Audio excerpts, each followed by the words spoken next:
மதுரை மீனாட்சி பதிப்பகம் வழங்கும் சுருக்கெழுத்து ஒலிநாடா. தமிழ் சுருக்கெழுத்து உயர்வேகம் நிமிடத்திற்கு 120 வார்த்தைகள்.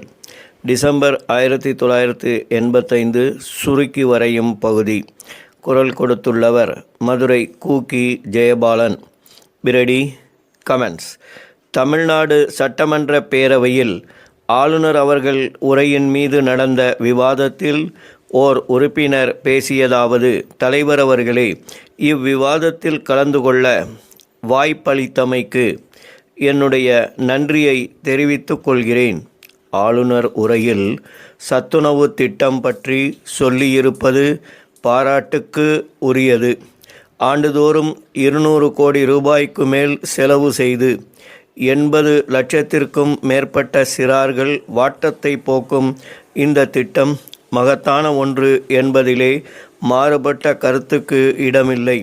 மேலும் இத்திட்டம் நம்முடைய மாண்புமிகு முதலமைச்சர் அவர்களாலே மிகவும் செம்மையாக நடைமுறைப்படுத்தப்பட்டு வருவது கண்டு அனைவரும் மகிழ்ச்சி அடைகிறோம். இது ஒரு தலைசிறந்த திட்டம் என்று நான் சென்ற முறை பேசும்போது குறிப்பிட்டேன்.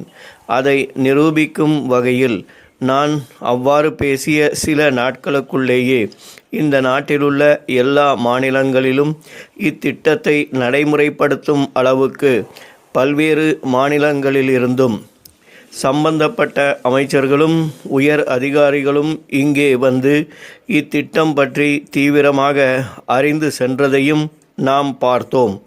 அது மட்டுமல்லாமல் இந்த திட்டத்தை நாடு முழுவதும் அமல்படுத்த வேண்டுமென்ற கோரிக்கையும் இப்போது எழுந்திருக்கிறது.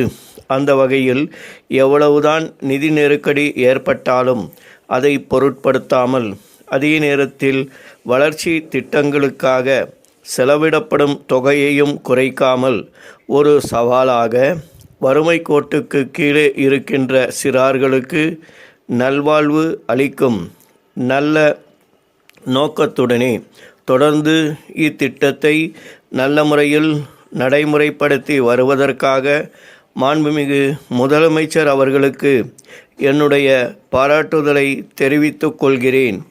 அடுத்து பற்பொடி திட்டம் பற்றி ஒரு சில வார்த்தைகள் கூற விரும்புகிறேன். மனிதன் நோயில்லாமல் நல்வாழ்வு வாழ வேண்டுமானால் பற்கள் உறுதியுடன் நல்ல முறையில் இருக்க வேண்டும்.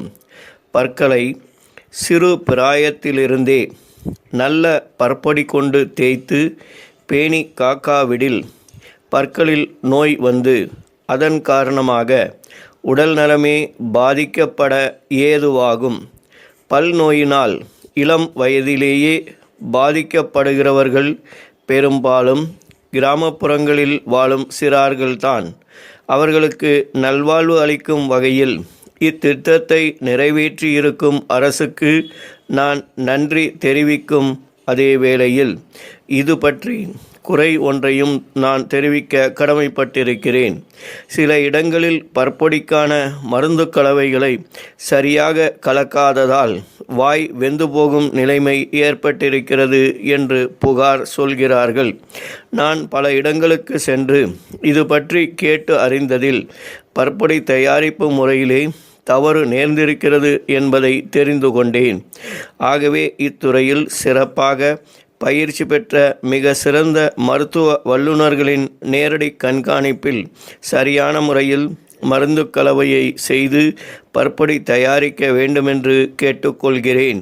அடுத்து பள்ளிகளில் படிக்கின்ற மாணவ மாணவிகளுக்கு இலவச சீருடையும் பாடப்புத்தகங்களும் கொடுக்கப்படுவது உள்ளபடியே பாராட்டுக்கு உரியது. இந்த நாட்டிலே இன்றைக்கு உண்ண உணவு, உடுக்க உடை, இருக்க இடம் இல்லாத கோடிக்கணக்கான குடும்பங்கள் இருக்கின்றன.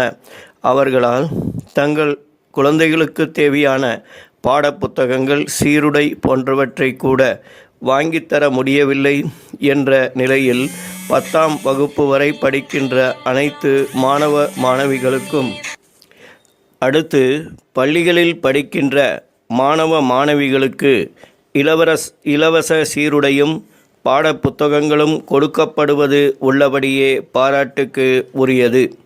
இந்த நாட்டிலே இன்றைக்கு உண்ண உணவு, உடுக்க உடை, இருக்க இடம் இல்லாத கோடிக்கணக்கான குடும்பங்கள் இருக்கின்றன.